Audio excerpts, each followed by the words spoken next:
नमस्कार दोस्तों, इस वीडियो का हमारा टॉपिक है built in mathematical function in VBA। VBA में जो मैथमेटिकल फंक्शन होते हैं बिल्ट इन, उसके बारे में हम इस वीडियो में जानेंगे। दोस्तों, VBA में कई सारे मैथमेटिकल फंक्शन है। इस मैथमेटिकल फंक्शन का यूज़ हमें जब मैथमेटिकल ऑपरेशन करना होता है तब यूज़ कर सकते हैं। दोस्तों, VBA में पहला मैथमेटिकल फंक्शन है जो हम सीखने वाले हैं वो है ABS। इस फंक्शन से क्या होगा, ये फंक्शन हम कोई भी वैल्यू इस फंक्शन को देंगे वो पॉजिटिव करके, मतलब उसकी जो एब्सोल्यूट वैल्यू है वो हमें रिटर्न करेगा। तो ये उसकी सिंटैक्स है, ABS लिखना है और ब्रैकेट में नंबर लिखना है। अगर ये नंबर नेगेटिव होगा तो ABS हमें पॉजिटिव करके देगा, अगर ये नंबर पॉजिटिव होगा तो ABS उसे पॉजिटिव ही रखेगा। दूसरा फंक्शन है INT।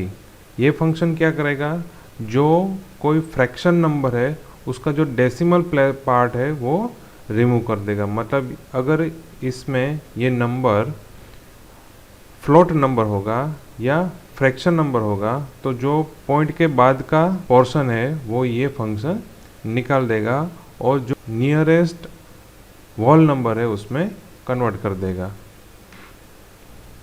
फिर तीसरा फंक्शन है RND। ये फंक्शन रैंडम नंबर जनरेट करके देखा और रैंडम नंबर जो जनरेट होगा वो 0 से लेके 1 तक के बीच में रहेगा। फिर नेक्स्ट फंक्शन है राउंड। ये फंक्शन क्या करेगा, जो भी कोई डेसिमल नंबर होगा उसमें पॉइंट के बाद हमें कितने नंबर चाहिए, तो ये यहाँ पे हमें फ्रैक्शन नंबर मतलब पॉइंट वाले नंबर यहाँ पे डालने हैं और पॉइंट के बाद कितने डिजिट आपको चाहिए ये यहाँ पे डालने हैं। तो दोस्तों, ये हमारा लास्ट फंक्शन है SQR। ये क्या करेगा, ये जो भी नंबर होगा उसका स्क्वायर रूट निकाल के रिटर्न करेगा। तो दोस्तों, ये सभी फंक्शन है, उसका हम एग्जांपल देख लेते हैं। दोस्तों, ये हमारा पहला एग्जांपल है जिसमें हम ABS फंक्शन का यूज़ करेंगे। यहाँ पे हम कोई भी वैल्यू डालेंगे और उसका जो ABS रिजल्ट है वो यहाँ पे डिस्प्ले करेंगे। यहाँ पे हम कोई भी नेगेटिव वैल्यू डालेंगे और फिर बटन पे क्लिक करेंगे तो यहाँ उसकी एब्सोल्यूट वैल्यू मतलब पॉजिटिव वैल्यू डिस्प्ले होगी। तो ये है हमारा पहला एग्जांपल। किस तरह से करना है वो हम देख लेते हैं। दोस्तों, यहाँ पे मैंने डिज़ाइन मोड ऑन कर लिया है और ये बटन की क्लिक इवेंट में हम हमारा कोडिंग लिखेंगे। तो एक वेरिएबल डिक्लेयर करते हैं n, और इस वेरिएबल में हम क्या स्टोर करेंगे, ये जो यहाँ पे जो भी कोई वैल्यू होगी वो हम इस वेरिएबल में स्टोर करेंगे। तो यहाँ पे n इक्वल टू रेंज और C3, मतलब ये हमारा सेल C3। फिर लिखेंगे रेंज C4 डॉट वैल्यू। यहाँ पे हमें क्या स्टोर करना है, यहाँ पे जो भी कोई यूज़र नंबर एंटर करेगा उसकी एब्सोल्यूट वैल्यू यहाँ पे डिस्प्ले करनी है, इसलिए हम यहाँ पे लिखेंगे range C4 dot value equal to ABS और ब्रैकेट में n। तो ये हमारा ABS का प्रोग्राम हो गया। डिज़ाइन मोड ऑफ कर लेते हैं, उसको रन करके एग्जीक्यूट करके चेक कर लेते हैं। यहाँ पे हम 13 डालेंगे, गेट एब्सोल्यूट वैल्यू 13 डिस्प्ले करेगा। -78 डालेंगे, गेट एब्सोल्यूट वैल्यू पॉजिटिव 78 मतलब एब्सोल्यूट वैल्यू डिस्प्ले करेगा। तो ये था हमारा एब्सोल्यूट फंक्शन। नेक्स्ट फंक्शन है INT। दोस्तों, INT फंक्शन क्या करता है, INT फंक्शन जो हमारा फ्रैक्शन पार्ट है वो रिमूव करके जो भी नंबर होगा उसका nearest number, nearest whole number मतलब नियरेस्ट इंटीजर नंबर कन्वर्ट करके रिटर्न करेगा। तो यहाँ पे ये उसका एग्जांपल है। यहाँ पे हम डालते हैं 14.36, फिर हम कन्वर्ट टू इंटीजर करेंगे तो यहाँ पे 14 आ गया। अगर यहाँ पे 56 होगा तो कन्वर्ट करके 1515 देगा। तो ये प्रोग्राम किस तरह से करना है वो हम देख लेते हैं। दोस्तों, यहाँ पे डिज़ाइन मोड ऑन कर लिया और ये बटन की क्लिक इवेंट में हम हमारा कोडिंग लिखेंगे। यहाँ पे एक वेरिएबल डिक्लेयर कर लिया है n में हम इस सेल की वैल्यू C3 सेल की वैल्यू स्टोर करेंगे, इसलिए यहाँ पे हम लिखेंगे रेंज C3 डॉट वैल्यू। इसकी वैल्यू हम n में स्टोर करेंगे और n की जो वैल्यू है उसको हम इंटीजर में कन्वर्ट करेंगे और यहाँ पे जो C4 सेल है उसमें डिस्प्ले करेंगे। इसलिए यहाँ पे लिखेंगे range C4 dot value equal to int function, जो हमारा फंक्शन है int और ब्रैकेट में n। तो ये हमारा प्रोग्राम हो गया। इसको हम एग्जीक्यूट करके देख लेते हैं। यहाँ पे हम डालेंगे 3.14 कन्वर्ट टू इंटीजर, तो यहाँ पे 3 डिस्प्ले हो रहा है। 48.56 कन्वर्ट टू इंटीजर, तो यहाँ पे आ रहा है 49। तो ये प्रोग्राम सही से वर्क कर रहा है। दोस्तों हमारा तीसरा एग्जांपल है, रैंडम फंक्शन का। रैंडम फंक्शन क्या करेगा, कोई भी रैंडम नंबर जनरेट करेगा और रिटर्न करेगा, और रैंडम नंबर 0 से लेके 1 के बीच में रहेगा। तो यहाँ पे हम क्लिक करेंगे तो ये 0 से लेके 1 तक का कोई भी एक नंबर रैंडमली जनरेट करके डिस्प्ले करेगा। हम जितनी बार भी क्लिक करेंगे तो रैंडम नंबर जनरेट होगा और डिस्प्ले करेगा। तो ये प्रोग्राम किस तरह से करना है वो हम देख लेते हैं। यहाँ पे डिज़ाइन मोड ऑन करके बटन की क्लिक इवेंट में लिखेंगे।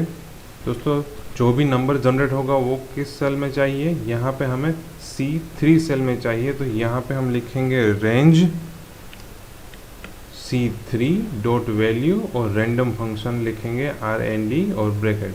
दोस्तों ब्रैकेट के बीच में कुछ नहीं लिखना, सिर्फ हमें सीधा ब्रैकेट करके ख़त्म कर देना है। इतना ही हमारा प्रोग्राम है। अब हम इसको एग्जीक्यूट करके देख लेते हैं। हम जितनी बार बटन पे क्लिक करेंगे इतनी बार यहाँ पे रैंडम नंबर जनरेट होता रहेगा। तो ये था हमारा तीसरा एग्जांपल रैंडम फंक्शन के लिए।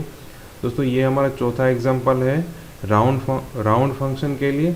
राउंड फंक्शन क्या करेगा, जो हमारा फ्रैक्शन नंबर होगा यहाँ पे हम डालेंगे 3.15989। तो ये पॉइंट के बाद 4 डिजिट है। तो यहाँ पे हमें पॉइंट के बाद कितने डिजिट चाहिए, तो मुझे पॉइंट के बाद सिर्फ 2 ही डिजिट चाहिए।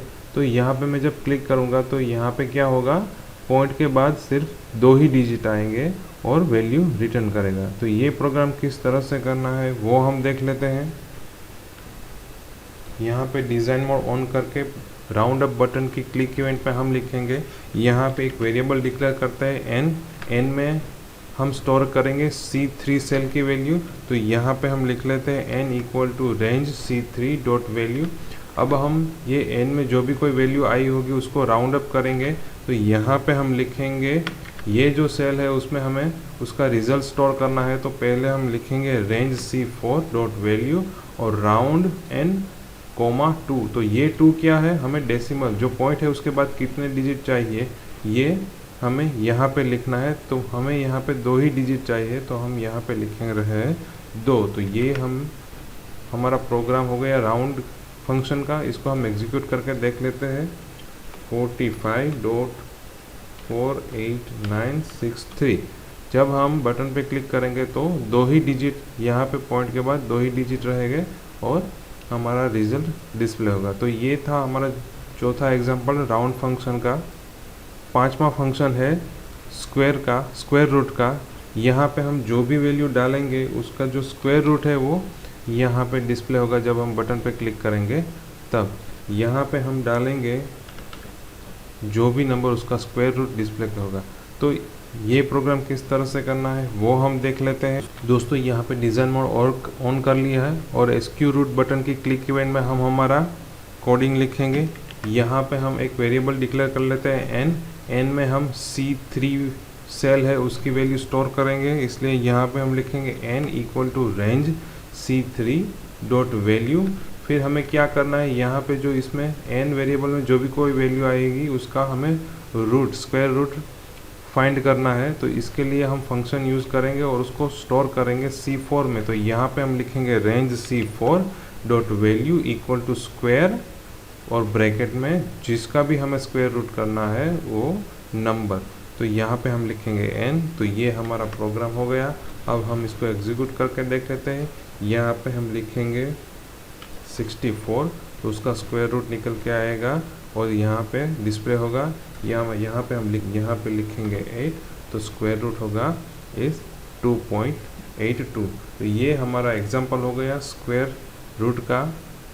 तो दोस्तों ये थे मैथमेटिकल फंक्शन सभी मैथमेटिकल इनबिल्ट फंक्शन की प्रैक्टिस कर लीजिए ताकि आपको सही तरीके से समझ आ जाए। Thank you.